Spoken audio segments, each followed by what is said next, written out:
This is Georgina Rose. This is Nike. This is Anthony. And welcome to Magnolias and Magic. In this episode, we're going to be talking about something that sort of builds upon some conversations we've been having for a while. In the occult space, for the past bit of time, there's been a lot of discussion about the Abrahamic faiths. And I think this kind of raises a question of what is our community's relationship to the Abrahamic faiths beyond just a community level?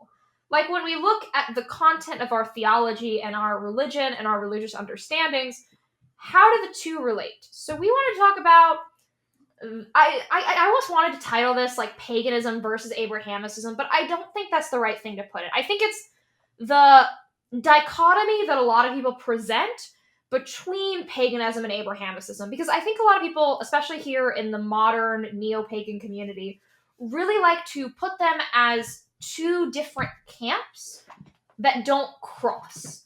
When you leave your growing up, because most people in the West grow up Abrahamic, right? When you leave that, you completely leave it behind. There's no connection. We're pagans now. We're returning to 200 BC and we're going to like never think about anything modern ever, right? A lot of people have that thought. But when we look at our actual theology, we look at our actual history, like the actual history of our community, and the actual history of the Abrahamic communities, you start to notice that maybe these two things aren't as distinct as we sometimes think they are. So in this episode, we're going to be talking about, I think first we need to define like terms, which we love to start with a definition, so we're going to do that. Then we're going to talk about like the different types of paganism, how paganism and Abrahamicism have related through history, how they've influenced each other. Are there elements of Abrahamicism and modern paganism and vice versa? Are these two lineage dichotomous? What can we learn from the other side? And our own personal practices and how our own personal practices deal with the overlap of these two concepts. So, let's break into it. So I think we got to define them, of course, but then I also want to talk about, just very briefly, the fact that there is sort of an anti-sentiment against one, when in fact, spoiler alert, they do have quite a bit of mixing. So Abrahamicism, or Abrahamism, I don't know the proper pronunciation of the term, encompasses basically the big three religions that you'll see in most of the world, which is going to be Judaism, Christianity, and Islam. And I think a lot of people forget Islam or don't include it because they don't know a lot about it. And especially here in America and many of the sort of Western European countries, there is a lot of stigma against Islam in particular. But it is included in that. I mean, they all build off of each other. You start with Judaism, then you go to Christianity, and then you go to Islam. So those are the big three. And we do see people from all of them at points, but mainly you will see a lot of anti-Christian or moving away from Christian ideas in favor of what we would refer to as pagan. But pagan is such a weird term in the first place. It doesn't, like, it has a definition, but we don't use it the way that that definition is. Mm-hmm. So I would say that paganism is more of the term that people are going towards when they really mean polytheism. But, it originally was just, like, not Christian, right? Mm-hmm. Yeah, if I understand correctly, it was just a word. It was used by the Romans, I believe, like after they they converted the empire to Christianity to describe like dissenting like populations of like especially like more indigenous communities that they would conquer that didn't want to give up their like indigenous pagan beliefs in favor of Christian monotheism. Yeah, but like even then, like from what I understand, in the beginning of that transition, like even Christianity, like the tenets of Christianity were not fixed at the time, so like the word pagan was still really broad back then too. Yeah, the original use of the word pagan was not really a self-descriptor. It was, and it had a connotation to it because when we talk about the European conversion, a lot of the last communities to convert were the more rural ones. They were more rural parts of Europe, and so the word pagan sort of started to take on this rednecky connotation, like how we use the word redneck here in America. And so it kind of referred to like hill folk who didn't want to give up their traditions originally, and then as time went on, people started using paganism in a slightly different way. You see, I think if you go to like a religious studies class or a history class, the word pagan tends to be used to describe pre-Christian religion. Not including Judaism, of course. So a lot of people, I think, like normies define paganism as basically like pre-Christian, because even modern, like more polytheistic religions, some people don't really consider them like pagan because they're not pre-Christian. And then the modern community tends to define paganism in a few ways, depending on who you're talking to. I find that if you read a beginner book on paganism, like a Paganism 101 book, they're almost always going to define it as a polytheistic earth-based religion, which that definition, it's something I've thought about a lot actually, because I even question that definition, because there's some faiths that could easily be classed as pagan that are not that earth-based and are not really earth-focused, so the majority of most faiths that we would call pagan are earth-based. And then it raises the question of, is paganism a term to use just around European religions and like indigenous European pre-Christian traditions? Because if you call like people will call pagan, sometimes non-European religions, they'll call them pagan, but I find the people of those religions don't always take well if you do that.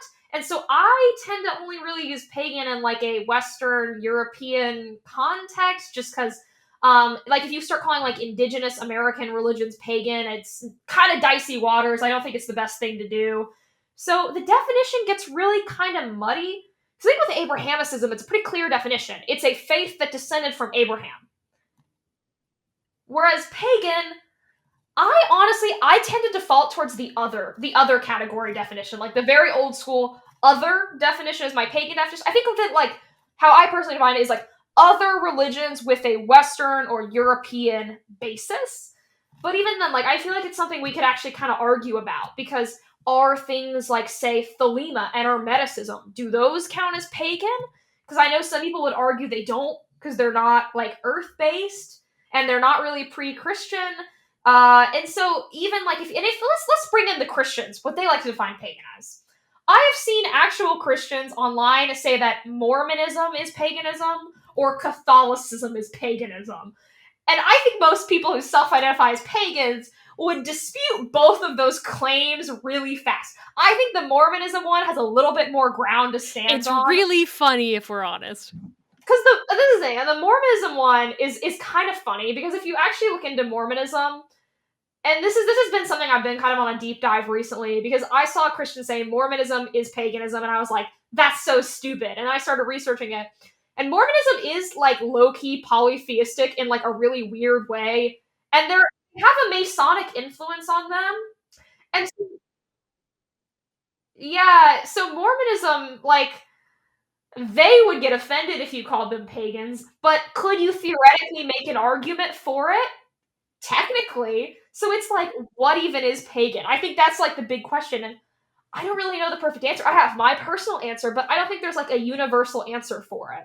Yeah, I don't either. No, and the thing is too, like the freehand word pagan that like we use in our modern community, if I understand correctly, it's descended from a word that we used to use a lot more like in the 80s and 90s, like neo-paganism, which was like it was specifically meant to mark like new age practitioners who were trying to like reconstruct old like European religious traditions. So like this was like when Wicca was becoming very popular, and I don't know a lot about it, but I assume this is when like heathen reconstructionism started becoming a little bit more popular too. Not really. I find heathens. This is the thing. I find heathenry is dicey, and reconstructionism get used. So the people who call themselves reconstructionists tend to not like being called neo-pagan. They tend to put them into like two camps, right? If you listen to a recon talk, they tend to explain it like this. So there are neo-pagans, which are the like descendants of the Western occult revival, like your Wiccans.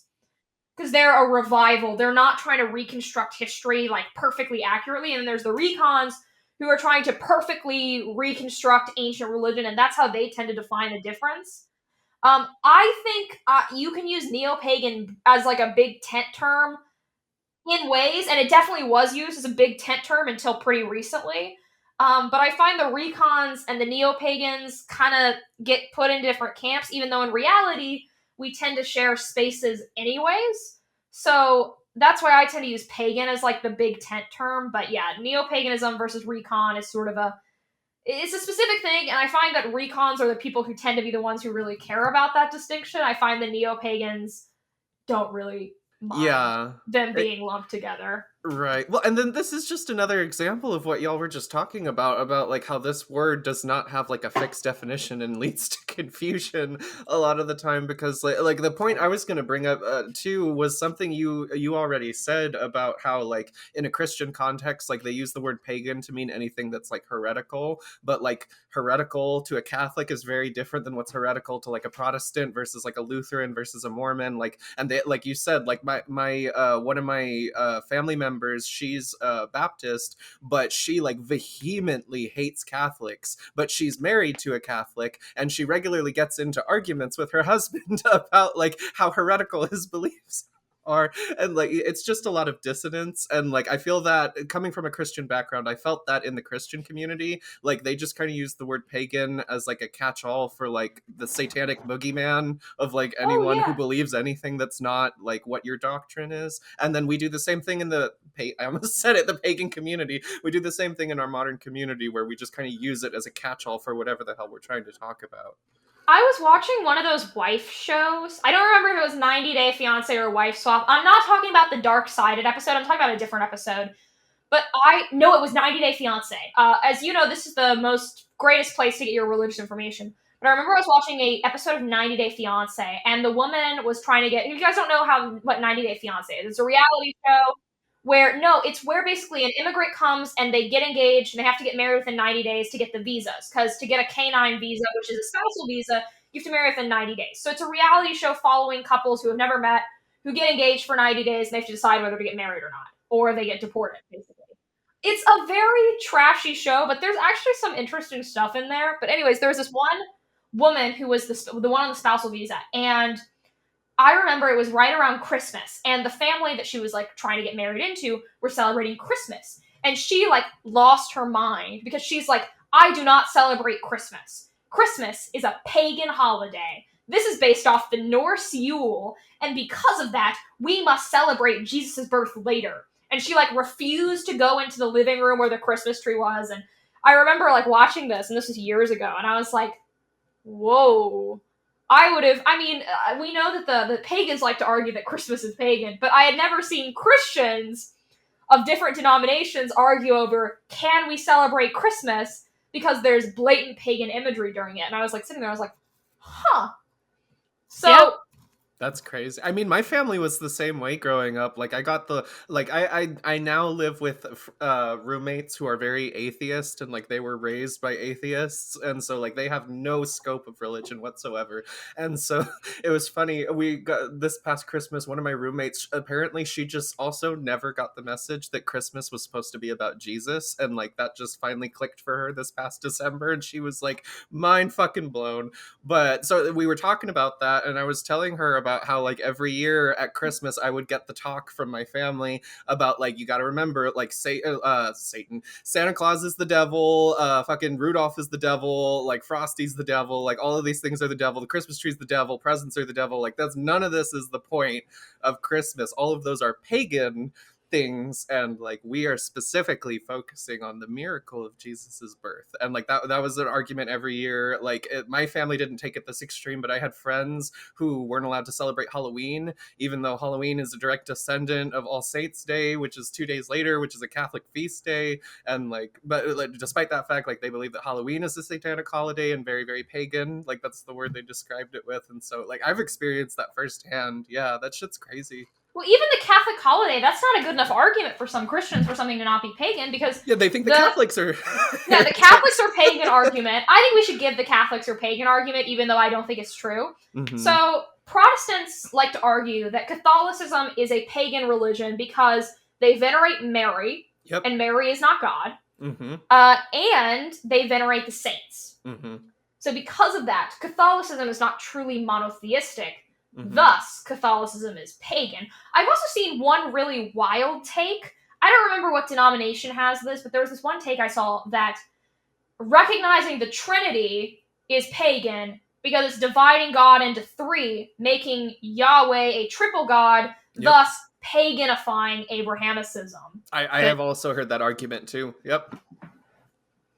Okay, listen, as somebody who didn't grow up with Christianity, I've never understood, one, why all these sects are against each other, but especially when people would say, like, you're either Christian or a Catholic, as if Catholic was different. Catholicism came first, babes. I don't know what you're talking about, because it's the basis of your fucking religion. You came from Catholicism, so you can't say that they're not Christian, but you are. No, Because I've seen that's some not how people that argue works. that Catholicism and Orthodoxy are both not Christian. Only Protestantism is Christian. Oh no, But- like high But key, the like Catholic Church started it! no, like high key growing up, like my family, like I was raised Catholic, and like like growing up in a Catholic environment, like we were balls to the wall in the drinking the Kool-Aid in that. Like we were very entrenched in that culture. And like within that, there is this running dialogue of how Catholics view themselves as like an oppressed minority because of how much all the other Christian sects hate them. And like they have this running narrative that like all the other Christian sects are slowly trying to like eliminate Infiltrate? Catholicism. Yeah, infiltrate Catholicism and steal their children and convert them to satanic Protestantism or something. And fucking like one day the true word of Jesus is gonna die out when all the Catholics are gone. Yeah, there's some crazy inter-Christian spatting about who's a pagan, who's not a real Christian. I've seen the term papist used as like a slur against Catholics, by Protestants. Yeah. Yeah, all the Christians are at each other's throat. If you know the history of Ireland, you know that people get really spicy over there about this. Oh yeah. But yeah, and in paganism, we also like to argue about who's a real pagan too, but in Right? the opposite way. We do it like Exactly. inverse. Like instead of being like, you're not a real Christian, you're a pagan, we like to argue that like, I don't know, I've seen some weird takes that like, if you're not a Reconstructionist, you're not a real pagan because your lineage is with the Western occult tradition, and the Western occult tradition descends from Abrahamicism, though they were heretical Abrahamicist. You know, I've seen a lot of people say, I'm not a pagan because I'm a Thelemite, and Thelema is emanationist. Thus, Thelema is fundamentally monotheist because it's all one emanation and it's a Kabbalistic framework. Thus, since the deities are not fully separate, it's not hard polytheism. That's not paganism. I think we should talk about hard versus soft polytheism, just for clarity for those who don't know. So there's two kind of, I don't want to call them competing theories, but there's two kind of ways that people tend to view the pagan gods. That would be soft polytheism, which is fundamentally that all the gods blend together, or as I believe, like they're emanating down from one source through different aspects. So they're all fundamentally different faces of the same thing. Hindus tend to side with this argument. And then there's hard polytheism, which most Reconstructionists are hard polytheists, where they are all completely distinct entities. So those are two competing theories. And I've seen people on either side of this argument, like, attack the other side. And so it's like, y'all, just let people call each other what they want. Yeah. Well, I think it's very strange when we act like it's this dichotomy with everything, as if there's no mixture, especially when it comes to Abrahamism and paganism, where, like, I see a lot of people, and it often comes from a religious trauma background, where they try to say that Christianity has no place in magic, Christianity has no place in paganism, you cannot mix them, that's bad because Christianity bad, and that's it. It bad. And it's like, number one, a lot of folk traditions, that's how we preserved our pagan heritage, if you want to call it that, if we just go with the broad way we use it in the community. That's how a lot of communities, especially rural ones, preserved their original pagan culture. Those pagan traditions, we can see them a lot. And there's a lot of people that were forced to convert. They didn't have a choice. And had to hide their original beliefs within Christianity. So you see this within, like, Hoodoo, for example. So you see all these communities that were forced one way or another to hide within Christianity or preserve their traditions within Christianity, and you're trying to tell them that that's bad, even though they didn't really have much of a choice to it. But also, using Christian elements don't make you a Christian. I've seen this because people get mad about Frankie using the novenas, saying that they're no longer a pagan because they're using Christian elements. It's like, babe, they work with Diana, who is a Roman goddess, a pagan goddess. They're just using the mixture of the traditions as they evolve through time. I picked up for myself this book of Psalms because, like, it's pretty, it's cool, it has uses, like, it's practical. Psalms can be used in magic, and it doesn't make me less pagan. I'm still worshipping Freya and Odin. Like, I have them here on my altar. I have Hecate. Like, I'm definitely a pagan. You can't argue I'm not. But if you want to mix in these Christian elements, that's a thing that's happened throughout time, and you're not going to be able to try to find the history of folk magic in any of your traditions without having to bump into Christianity. I have a book on my shelf right there that's called The Red Church, which is about the Penn Dutch tradition and how you can clearly see the elements mixing of Germanic paganism and Christianity through time as it evolved. And you see that in like Ozark folk magic, Appalachian folk magic. You see all of this where Christianity is used in magic. And so this idea that it has to be dichotomous or they have to be essentially enemies or opposites is not really true. They mix together. In Icelandic, they're called Icelandic black books, where they're like grimoires. Icelandic grimoires mix together plainly as day paganism and Christianity.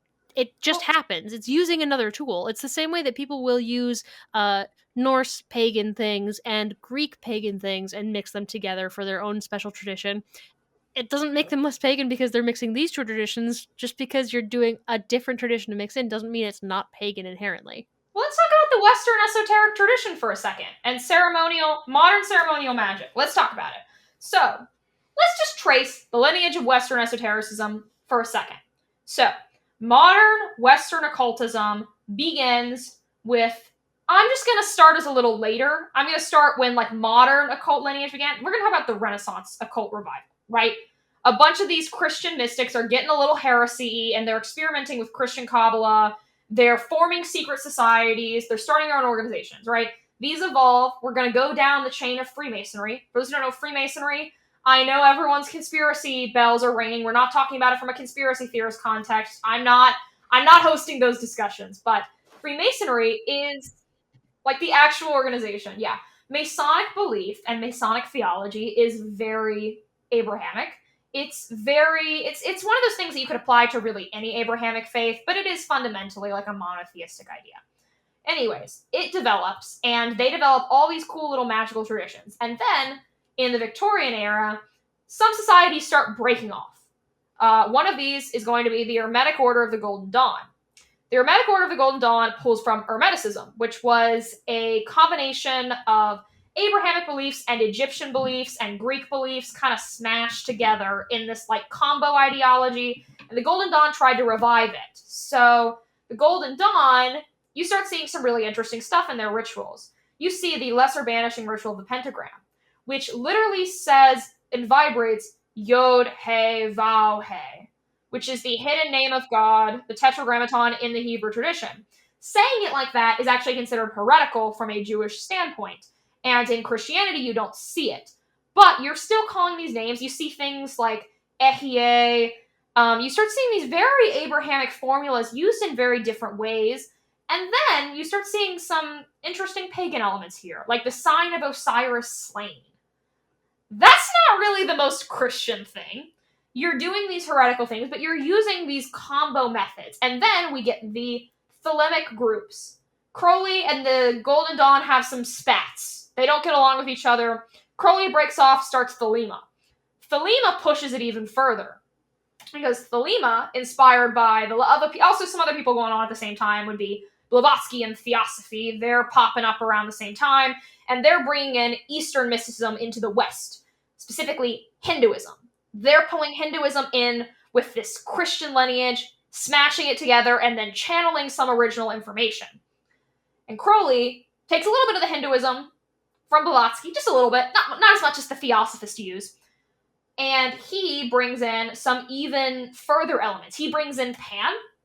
He brings in Babylon, who you don't see earlier. Brings in even more Egyptian stuff that wasn't there before. He starts permutating the names. You get things like Ra-Hor-Queet, which is not a historic name.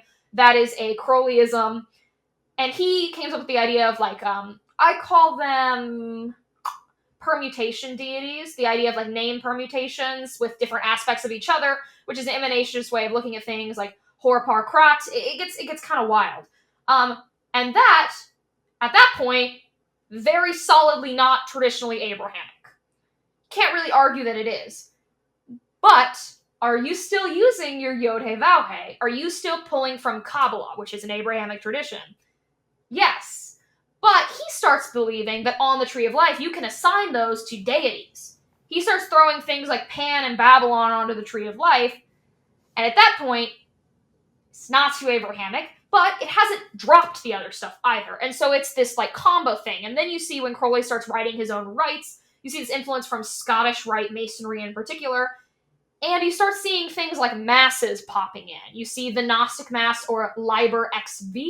You see Mass of the Phoenix. You could also look at like Wicca, because you've got Christianity, Masonry, yeah, Wicca, Masonry, Golden Dawn, and then Golden Dawn directly brings you, like during that time period, the Golden Dawn, all those breakoffs that start being semi-pagan, to Wicca. That's where Wicca begins, is from that influence. And so you're going from an Abrahamic background into a very clearly neo-pagan background. And so to argue that they must be separate, especially like when you're looking at them, to argue that they're different means that you don't understand the history. They're very different ideas now, but they have origins that link together. And so they're not entirely different. And I think it is a shame to try to separate them, because not only are you cutting off a lot of history, a lot of knowledge, a lot of preservation, you're just sort of stunting yourself magically and hating on something that doesn't necessarily need to be hated on. Like there's a difference that we talk about a lot of the church, like capital T, capital C, the church as a formal organization, and an individual practitioner or individual believer. Well, yeah, and this people were always heretics. That's the thing. Like, one of the big Abrahamic things that you can see in Wicca is the watchtowers. So, one of the things you do in Wiccan rituals is you call the watchtowers, which are an elemental invocation that you do at the beginning of your ritual. The watchtowers are an idea that comes from Enochian. Enochian is a 16th century system of angelic magic that was scribed by John Dee and Edward Kelly. They were Christians. Thing is, did every Christian at the time like them? Very different story. So they were respected, and they were actually given a lot of power because John Dee successfully predicted that the queen at the time would become queen. He predicted that. That's how they got a bunch of power in the country at the time. And they were taken very seriously. And he was like working directly for the crown at that time, wasn't he? Yes, he was, because he predicted that she would gain power, the queen at the time. And so she liked him and made him like the court astrologer, court Enochian scryer. He did all these things.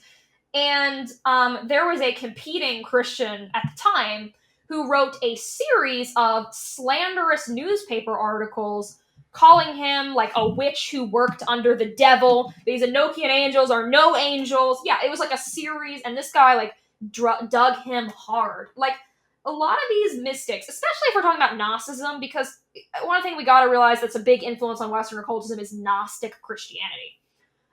Gnostic Christianity is a big influence, and the Gnostic Christians were Christians. They were non-Nicene Christians. They believed that the God that the mainstream Christians were worshiping was the demiurge, and beyond that was the true God, which was a less material God. The Gnostic Christians were never liked by the church. The church actually calls Gnosticism the original heresy. Like, are they Christians? Are they Abrahamicist? Sure. Does the capital C church ever like them? No. Even the Valentinian Gnostics, Valentinian Gnosticism is basically a version of Gnosticism where you believe that the demiurge is like just trying his best. Not bad, not great. He did what he could. They don't even like those guys. Like, Abrahamic mystics and the church didn't always have this like loving relationship between each other. Sometimes they did. Sometimes they did not. Even today, Santa Muerte, which is a folk saint, was like disavowed by the Vatican, to my knowledge. Oh, 110%. No, and that was the thing I was going to bring up too, is like this is still going on today, like where like if you go down into Central America, especially like Mexico, I'm not sure how prevalent it is like in South America, but I know specifically in Mexico, Santa Muerte devotion is like very, very, very popular, and like there's public shrines to her like all over the place. Like people have public festivals to her on her feast days, like very, very prevalent down there. there. And if you go and talk to those people, like, they will wholeheartedly tell you that they are devout Catholics and that they're not pagan whatsoever. They don't have any pagan roots. Like, they fully believe that they are practicing Christianity by worshiping Santa Muerte along with Jesus and the Holy Spirit and God. But if you like look at it culturally, like, the deity Santa Muerte directly descends from indigenous deities. Like, it's debated on exactly which ones, but like a lot of indigenous death deities, which just took, like you were saying, they during Christianization they took on the guise of something that was a little bit more palatable to the Christian colonizers. But like today, like that is directly a pagan deity. Like, it has no mention whatsoever anywhere in the Christian canon, but the people who worship her still believe that they're Christian. And like, so it really depends like what side of the aisle you're trying to view this from. So I want to talk about, maybe, because we can always see the influence of paganism and Abrahamicism, and we spoke on it a little bit, but what ways, because they didn't go away right away. It wasn't like paganism ended and then Christianity started. What way do we see Abrahamism influencing paganism? I immediately think of like the Tree of Life, because like Kabbalah and the Tree of Life have influenced like almost every single spiritual tradition I've studied of modern occultism, but like that's directly descended from Abrahamicism.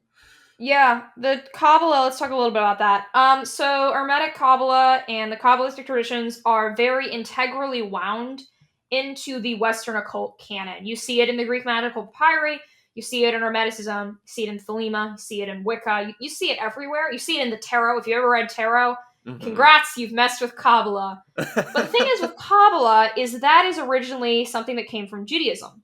But something I think we should remember is not all Judaism actually accepts Kabbalah. Right. There are very specific strains that really follow it. The tradition that is most intimately wound with Kabbalah today is the Hasidim. Specifically, certain lineages are the ones that have preserved it the most. Certain Jewish rabbis, which Judaism is not a faith that completely agrees with each other. There's a whole tradition of debate and argument in the history of it. Actually, some people have argued that Kabbalah is inherently a polytheistic heresy because it divides God into a bunch of spheres, thus, in a way, not being monotheistic. Oh, right. I asked my Jewish friend about this once because, the debate comes up online every now and then. And so I was just like, hey, you're a practicing Jew. He is Reform, I want to say. And you would know sort of the differing opinions within your own community about Kabbalah. So can you sort of explain the views to me? And essentially he said that some Jews see it as like fully part of their tradition, and some Jews like him, they don't actually see Kabbalah as Judaism. They see it as based on Judaism, but they don't see it as actual, like, by doing Kabbalah, you're not doing formal Judaism. It's something completely different. And so if you're, going to temple and reading the Torah and all that, that's very different from doing Kabbalah. It's kind of like, it's I'm not a Christian for using the Psalms. I'm not a Christian for working in a Christian framework. Others might argue that I am, and some people who do this would recognize themselves as Christian, but it's not necessarily going to be so, and so the opinions are going to be kind of differing. And obviously they're two very different systems, but that's the easiest way to put it, is that not everyone within the Jewish community itself is going to view it as Judaism, and so to view it as like a monolithic opinion would inherently be to misunderstand Judaism at its base. Right, and Kabbalah is not a single tradition. Yeah. Even within the classical Jewish Kabbalah, there are multiple traditions of Kabbalah, there's multiple lineages, and once again, there are only specific sects of Judaism that really heavily emphasize it. There are many teachers who have different opinions and different lineages, and in modern occultism, there's variance too. Christian Kabbalah with a C and Hermetic Kabbalah with a Q have quite a few differences. Even in modern Kabbalah, Frater Akkad, the Thelemite, like reworked a bunch of Kabbalah himself. So there's certain, even within Thelema, there are multiple opinions on Kabbalah. There's the original Golden Dawny opinion on Kabbalah. There's the things that Crowley changed, the things that Akkad changed, the things that Grant changed. And they're all different attributions. So, like, yeah, it's not a monolithic tradition, and it's certainly viewed very differently. Like, the way, it's a complex thing, it's a complex conversation, because it's also not a single practice or a single idea. There's more than the Tree of Life involved in the Kabbalistic tradition. Also, other things that we see a lot is Enochian. Yeah, that very that. Enochian's a big one. That was out of Christianity in the 1600s. The entire concept of angels, like that crosses more into like the New Agey space, but like just people working with like angels and like holy guardian spirits and like all shit like that. Oh yeah, the New Agers, when they start talking about Christ consciousness. That too, Christ consciousness. I'm sure there's so many more examples. I'm trying to think. Yeah, a lot of our numerology systems are Kabbalistic-y in their nature. Like, especially gematria, Hebrew gematria, I would say is pretty popular. That is a Kabbalistic system. There are some other systems of numerology and gematria. There's not only one. But yeah, a lot of those have an Abrahamic influence to them, especially like angel numbers, if we want to get New Agey about it. The New Age is an interesting combination of a ton of things. Yeah. The New Age is a hodgepodge of a lot of stuff. And modern New Age practice and where it came from, it's a theosophic lineage. It comes out of theosophy, but modern New Age pulls from even more stuff. So it's, that's a whole different conversation. I feel like we could have a whole hour conversation about Abrahamicism's relationship to the modern New Age movement, because their spirituality is the same. New Age, I would say, is kind of adjacent to our community, but there's still differences to the point where it's a different conversation to be had. So, would you say that there even is a dichotomy? Because I'm pretty clearly in the camp of no, they're not dichotomous. I think that I would even consider Christianity henotheist. It's not monotheist, so you can't even say that it's so completely different in philosophy. Now, this depends on the Christian. Not all Christians will recognize it as being henotheist, but the Bible itself says no other gods before me, implying other gods exist. So it's just pick only me. So I wouldn't even say that it is separate from polytheism, if you want to go with that, a different classification. It's not even that far out. It's almost like people who will dedicate to, which is not really a new concept, but the way that we're going to understand it is going to be the newer way. The way that people will dedicate to one singular pagan god. Like if you're a devotee of Freya and only Freya, or you're a devotee of Apollo and only Apollo, you're a henotheist. In practice, like maybe not in belief, but in practice. So I don't think that they're like, I don't think paganism and Abrahamism are actually that different. Well, a lot of the fear around paganism from Christian authorities, it's really not. Whenever you hear these people like fear-mongering about the occult or paganism, the ones that do, not all Christians do, but some do, the way that they talk about it, it's interesting when you listen, because it's not really like they're saying that it doesn't work. They're saying that it works, and that's why it's a problem. Exactly. That tends to be the argument. Like, I find that some of these hyper-Christians, I've met a few, not all Christians are like this. I have great friendships with many Christians in my life. I'm not some nut job that thinks we need to, like, never talk to people I disagree with. I'm very close with numerous Christians. But I've met some Christians that are, like, and it's really weird, like, they'll almost be, like, scared of me.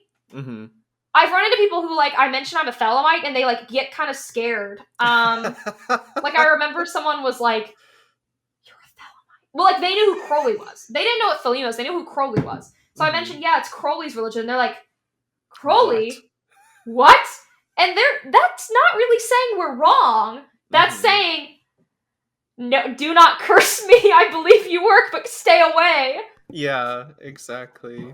Well, and the thing, like, from my internal perspective on Christianity, like, the way that I was always taught to believe it is, like, all of those things, like, do work, essentially, but, like, from more fundamentalist Christian views, like, those things are, how do I describe it? Like, they're, like, illusions created by the devil. Like, the devil is what gives all those things its power. And so, like, we like, for instance, like, this is why I could never have a conversation about spirituality with my parents, but, like, for instance, like, I work with Hecate. I have a lot of very specific reasons why I think I am working with an entity who calls herself Hecate, but, like, my family would depict that as, like, oh, the devil has come in the form of Hecate and is deluding you with all of these things and giving you power and blah, blah, blah, blah, blah, so that he can steal you away from Jesus. And so, like, there's this inherently, like, So what you're saying is, the devil gives me power and I should worship him more for more power. Yes, exactly. That is exactly what I'm saying. No, but, like, there, at least from the Christian standpoint, there's this inherent, like, the word that's coming to mind is combativeness, but it's not combative. Hostility. There's like this inherent hostility towards anything that is not of their doctrine, because they inherently just tag it as like, oh, that's the devil trying to lure me to hell. And so like they inherently take on like an antagonistic like viewpoint towards, I guess, us would be like a good way to put it. And then like on the same frame, when as an ex-Christian coming into paganism, there was always I guess I was just entrenched in a lot of like Wicca at the time, like the more sensationalist Wicca. We're like, oh, the burning times, like Never forget the burning times. We're the daughters of the witches you couldn't burn, like that kind of stuff. We are the granddaughters of the witches you couldn't burn. Yeah, exactly. And like we are in a spiritual war against the Vatican egregore. Very that. No, and that's the thing is like that. I used to hear a lot of, I call them spiritual teachers. I don't know how qualified they were now looking back, but like used to hear a lot of people talk about how they would reference I think it's in Leviticus. There's a line in Leviticus in the Bible where it says, "Suffer not a witch to live," and like there's this very like they're like, oh well, the Christians already are trying to exterminate us. We might as well view them as our enemy too. And so like it's just like, at least from an introductory perspective, like if you listen to the more sensational voices, they inherently view each other as like their one true antagonist. I think that it's like, why? 70s, I think 70s Wicca is one of the biggest culprits of this. So 70s Wicca versus the Satanic Panic a decade later. Yeah, so 70s Wicca and 70s. So in the 1970s, the traditional witchcraft, tradcraft community started to emerge. And one of the books that they really pulled from, and I have a copy of this, I actually own a first edition of this book. I like the book, but it has some interesting opinions in it. That'd be Mastering Witchcraft. This book is very, I'll just call it antinomian. Mm-hmm. And it very much poses the witch as an enemy to the church. It has a very, I don't call it satanic vibe, I like the word antinomian better, but a very left-hand path spin. It's that darker flavor. Right. Where it's like, we worship the man in black, and I will not kneel, all that type of stuff. And I think those lores, especially when you get into traditional witchcraft, could really feed an anti-Christian perspective. Yeah. Mm-hmm. And that lore is really cool. I like Mastering Witchcraft as a book still. Mm-hmm. I like it a lot. I would even recommend it to people listening to this. But I feel like it's one of those where you have to caveat it with, we're not at spiritual warfare, guys. Yeah, exactly. It's fine. We're fine. Well, what you're saying too, it reminds me of this is all fucking coming back to me now. Wow. Fucking when I was first like transitioning from like Wicca into other types of like neo-paganism, I guess, around when I was like 16 or 17, I picked up Gospel of Witches by Charles Leyland, which like that's a book from late 18th or not 18th century, late 1800s, which is supposedly this testimony that this guy named Charles Leyland, he was an occult practitioner back in the day, he supposedly went to Italy on this like giant like folklore trip where he was trying to find like firsthand accounts of like witchcraft that was alive alive in the 1890s, I guess. But he was trying to find like a real life witch, and he supposedly met this witch in Italy who gave him this entire account of like, yes, I am part of this coven, and we worship on full moons and skyclad in the forest, and we worship the goddess Diana. And she told him this entire history of where their tradition came from, which was later written into the book The Gospel of Aradia, or The Gospel of Witches, which follows this story of this pseudo historical figure. There's debate about whether or not she was really a person named Aradia in the 1300s, who was basically like this demi-goddess of the goddess Diana, like this daughter of Diana, who came to the poor people who were being oppressed by the horrible Christian church and taught them witchcraft so that they could rebel against their slave masters. And like there's like all this epic shit that happens where like she accosts like all these priests, and like they throw her in jail for witchcraft, and so she summons this giant tempest to destroy the fucking prison and kill all the Christians. And like there's like all this really crazy revolutionary shit in there.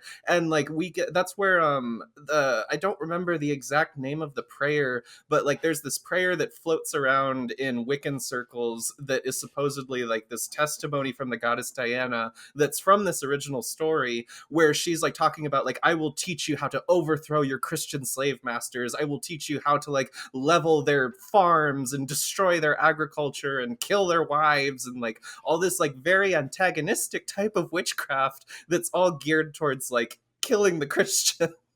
Well, Aradia has some really weird metaphysics in there too. Right. I think we need to just talk about the duotheism in Aradia for a second. Lucifer so and Diana. duotheism, duotheism is something that most people associate with modern Wicca, the god and the goddess, the unification of opposites. Aradia puts a very interesting two spirits as the god and the goddess. That would be Diana and Lucifer, arguing that Lucifer is a Tuscan god, because this is a Tuscan piece of literature, it pulls from like the Morning Star stuff, but it also has a bunch of Venus correspondences and attributions. So a lot of people connect Lucifer and Venus even to today. A lot of this is kind of Aradian in its origins, and so that is a really interesting argument, because people then say, well, that makes Lucifer a pagan Tuscan sun god who has Venusian traits, and then that gets really wild, because then you're putting these two together, and then you've got that antinomianism of the like anti-Christian vibe that has, but at the same time, you're using a Christian figure, so it gets really weird when you start getting into Aradia. I call Aradia a wacky honorary apocrypha. Yeah, that's how I describe it. It is like our fucking pagan apocrypha. That's pagan apocrypha. I think that's what we should call it. That's fucking hilarious. So my final thoughts are: I don't believe dichotomies exist. The word dichotomy is a lie. Throw out your dictionary, set it on fire. Dictionaries are the real enemies of which kind. I genuinely think, and this is also kind of a Thelemic metaphysics idea, but yeah, dichotomies are not real. Anytime someone posits two theological ideas as a dichotomy, typically not a dichotomy. There's a good Crowley quote that says, and I'm going to paraphrase it because I don't have it memorized, the way to find like knowledge is to smash the two opposites together and see what happens. I think that's true. I think that's very true with this Abrahamic stuff. And also, let's think about it from the perspective of the early pagans. If you had access to thousands of years of mystic material that you could just pull from, why would you not? I'm not a Reconstructionist because I don't think we really need to repeat the past. I think we can just like mix things together. That's my heresy take. I know Nike probably disagrees with me on that. But we're here in modernity. We can mix things. We can learn from our predecessors, and we can make a new tradition if we want. Why not mix it together? And if you want to call yourself a pagan, just call yourself a pagan. And I, in the meantime, will be welcoming the Mormon community to the neo-pagan movement. You're the worst. My final thoughts are similar enough, but different enough. I don't think this dichotomy has ever been real. I think that more Christianity, and to an extent Islam, but more Christianity, especially in the West, Christianity's had a reason to try to pit paganism and Christianity as a dichotomy because they want it to be us versus them. They want people to take their side, blah, blah, blah. It's history, baby. So I think that we can understand that some of this dichotomy talk is also propaganda. It just is. And when pagans try to fall into it, I hope y'all realize you're falling into capital T, capital C, the church's propaganda trying to make you other compared to Christianity. The more you understand that you have similarities, the more you can help other people see because you have a better understanding of where you're able to meet people where they're at. I think my final thoughts are going to echo what I have said for many weeks in a row now, which is it is always better to have more information than less. And I just know from speaking from personal experience, I was raised Christian and I still didn't understand like any of these parallels that or like these confluence points. What the fuck am I trying to say? Any of these places where paganism and Abrahamicism come together, I didn't intersections. That's the fucking word. I didn't understand any of these intersections growing up, like even from a Christian background. And it took me many years to understand like everything we've talked about on this episode, how deeply interwoven these two traditions are. And so that enriched my craft so much. And it also actually, as a matter of fact, helped me to deal with a lot of my trauma growing up in a very traumatic Christian household. And so, like I said, it is never a bad thing to have more information. I think it could behoove you to learn a little bit more about our history, figure out where we came from, and it might help you to put a lot of the discourse we have to deal with in the modern day into context. Patrons, you help keep the show alive, and we love you, even if I nearly forget you most times, if not every time. But special thanks for Amy, Evan, Hamda, Jonah, Lita, Angry Pratt, Cirrus, Nicole, Neon, A Sociology of Tarot, Alejandra, Allie, Bridget, Dot Nihilus, Doitsu, Jessica, Lee, Lilith, Marcelo, Marshall, Mike, MK Scorpio 89, Nauseated, Neva, oh, I recognize you. I think I said that last week. Pamela, Sarah, The Lady Ghost, Victoria. No, there's more. Anna and Leo. I thought they were in alphabetical order. There's a so lot of many you guys. people on that list now. Yeah, there really is. So we It's appreciate you guys. You help amazing! us keep the show going. You help us to be able to dedicate more time and energy to you. So thank you so much. We love you. You're the best. And if you want to support the show and enable us to keep talking and keep heresy pilling our beautiful listeners, you can join us on Patreon. You get extra shows, extended shows, pre-shows, video versions, and bonus episodes every now and then. We'll release them. It'll happen at some point. Give it time. And I am Georgina Rose. I go by Dot Darling, D-A-T on the internet. D-A-T is actually a word that is relevant to this episode, so maybe Google it. I am on Instagram, Twitter, TikTok, YouTube, Twitch, Telegram, Odyssey, Vero, and I host this podcast. I know you know that by now, I would hope. I've only been doing this podcast for like 2 years. You can support me alone on Patreon and Ko-Fi, and I stream twice a week from 8 to like 9 or so with Ish. Nike on Twitch. Yes. And I'm Nike. You can find me at Warrior Witch Nike basically everywhere. I'm back on Twitter, on my astrology Twitter, Astro Witch Nike. It's very fun. I'm much more lax there now, but I've decided to come back for astrology things, and general paganism is a fresh start on Twitter. I'm also on Twitch, as we mentioned. So if you're Central Time like me, it's 7 p.m. Monday, Wednesday. I have Patreon that I include like photos of the things that I take photos of, usually as wallpapers and such. And you know, if you just want to support me, we have a Discord server for Magnolias and Magic as well. It's very fun. You should join it. And I'm around on all sorts of things. YouTube is my main one, so if you want to come check out my solo content that I care the most about, that would be YouTube. So I'm places. Follow me.